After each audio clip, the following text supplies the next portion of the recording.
Sorry this footage is a little stale. This experiment actually took place from September 2024 through May 2025.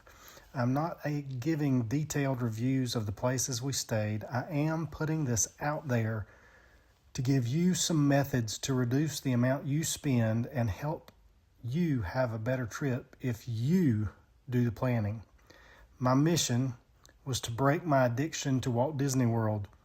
We only stayed at Disney properties in order to take advantage of atmosphere and extra perks like extra magic hours, free transportation, poolside games, movies, stuff like that. I had always wanted to be an annual pass holder, but being from outside Florida and not a DVC owner, I only had one option, and that was the most expensive pass. At the time, it was $1,459 per person, and now it's a couple $100 more. I paid for these using a sneaky little discount technique. Costco and Sam's Club have Disney gift cards at a discount, but pay attention to the amount of the discount on each level. These cards range from $25 to $500, and at the time I did it, the $200 one was the most discounted at 5%, or $190. During Black Friday, you can get them for an additional 5% discount, making the total discount 10%, or $180.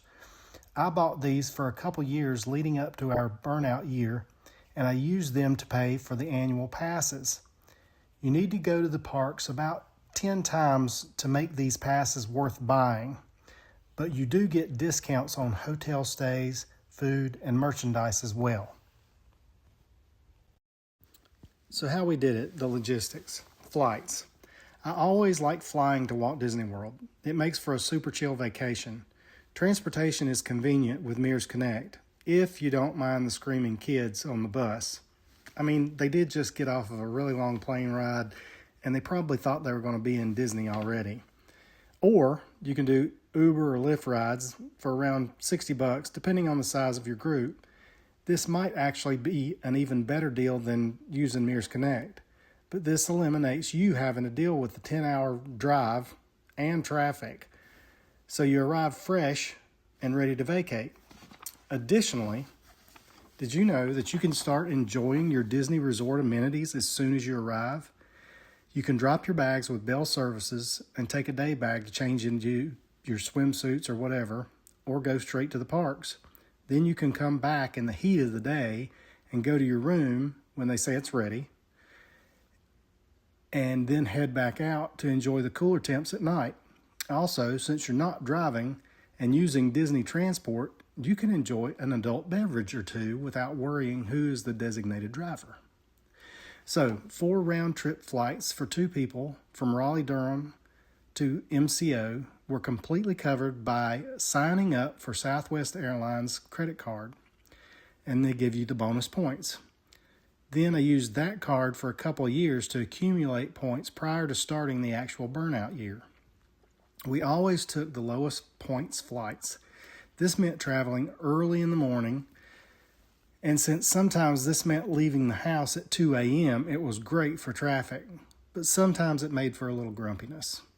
We live a couple hours from RDU, but they had the absolute lowest fares of any North Carolina airport consistently, and Southwest flies direct to MCO most of the time.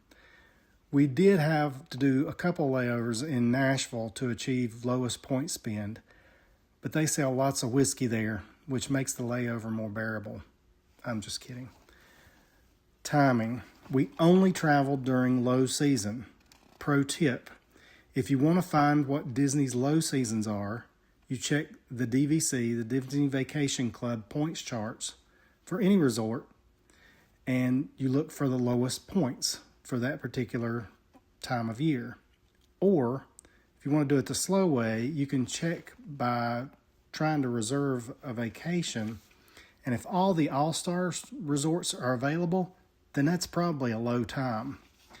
We also tried to make our stays Sunday through Friday, which also reduces cost. Food. Generally, we only ate 1 meal at Disney per day. Usually it was dinner at a nice quick service type restaurant, like the Polite Pig in Disney Springs or Blaze Fired Pizza there. But for breakfast and lunch, we would leverage grocery delivery and eat in the room. This saved money and time by eating early and getting to the parks early, and then leaving when we got hungry for lunch, which also happened to be when most people were piling into the parks. We would spend the hot part of the days eating lunch at the resort and enjoying the pools or the air conditioning, and then heading back out for dinner. Trips 1 and 2, September of 2024. Disney's absolute lowest season. Kids are back in school. Hurricane risks are high. The first stay was reserved through dvcshop.com. No affiliation, but they did have the best deals, especially on their confirmed reservations page. You can search specific dates and find some really good last-minute deals. When you rent DVC points from a DVC member, you are their guest, and there's a bunch of restrictions, but the value is unbeatable for the upgraded resort experience.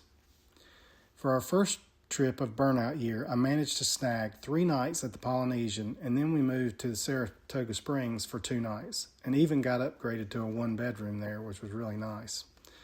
The next trip was at the end of September, and the downside was the crowds.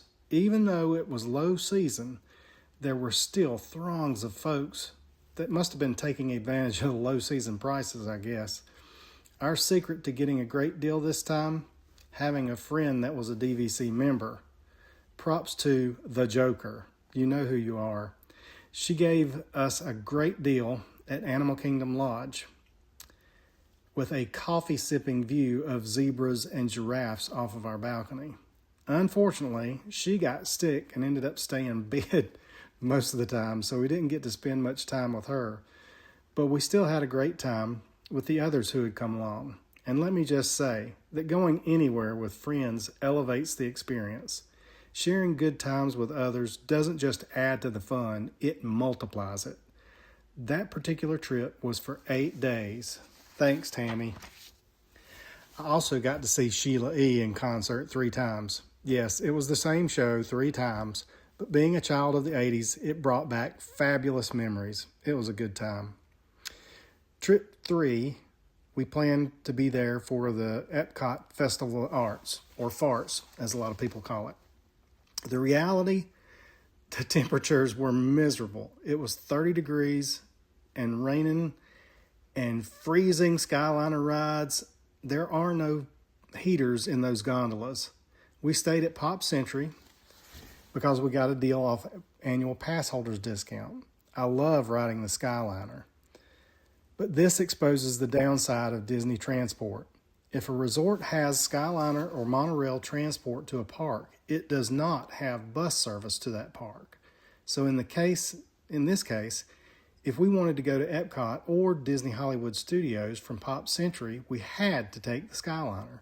Even in January, with cold and crowds, which were enormous, this meant that every morning we waited in line for 30 plus minutes in the cold and rain to get on a cold gondola. At least the buses had heat. It was kind of funny to see the people scramble to the back of the bus and sit on the engine for warmth. I thought this had broken my addiction. But then we went on our final trip in May of 2025. This was for Epcot's Flower and Garden Festival. We got 5 nights at Saratoga Springs. This resort is great if you like going to Disney Springs. You can easily walk to one of the 2 entrances to shop or eat or whatever the Springs has to offer. This time the Florida weather did not disappoint. Cool mornings and afternoons that made you really want to go take a dip in the pool. Tons of flowers in bloom and Walt Disney World at its most glorious. Another thing about staying at a Disney resort is that you can leave your bags with Bell Services the day you check out and continue to use the resort amenities. That trip, we had a late flight out of MCO and stayed around the pool and worked out in the gym and then showered in the spa area before leaving for our flight. The result, perfect weather and gorgeous scenery, and my addiction lived on. So the bottom line, the total cost was under $2,500 per trip. Yes, that's $2,500 for 2 people per trip, thanks to creative and thoughtful pre-planning. A note with that, with the recent inflation, this exact budget trick is sadly no longer possible to replicate in 2026. It will be more. The takeaway, I still love Disney. My wife does not. For me at least, I would go back tomorrow. My wife, on the other hand, is so done. So now we are traveling to watch NCAA softball. Let me know if you want me to do a video and tips on that. Hopefully, this gives you some ideas to break or fuel your own addiction to the mouse. We're watching cows on a hill. Don't nothing change, never will. Getting drunk for a thrill and watching cows on a hill.